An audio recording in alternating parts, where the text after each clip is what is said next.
Бұл жігіт әйелдердің басынан нағыз шедеврлер жасай отырып, күніне 10 000 еуродан астам табыс табады. Ол қарапайым шаш үлгілеуші, парикмахер емес, ол суретші.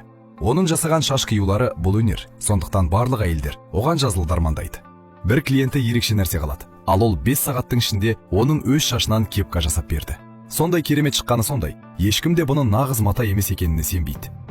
Тағы бір әйел құрылыста жұмыс істейді, және ол өзіне тура шашынан қорғаныс каскасын жасап беруді өтінді. Ол бұл істі де алып шықты.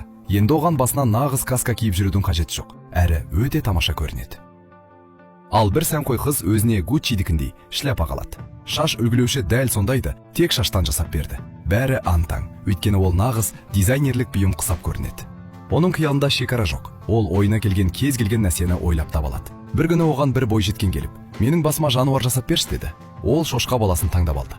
Нәтижесі сондай шынайы шыққаны сондай. Бәрі бұны шаш емес, ойыншық деп ойлады. Әйелдер оған кезекке тұрады, өйткені олар оның жай ғана шаш үлгісін емес, сиқыр жасайтынын біледі.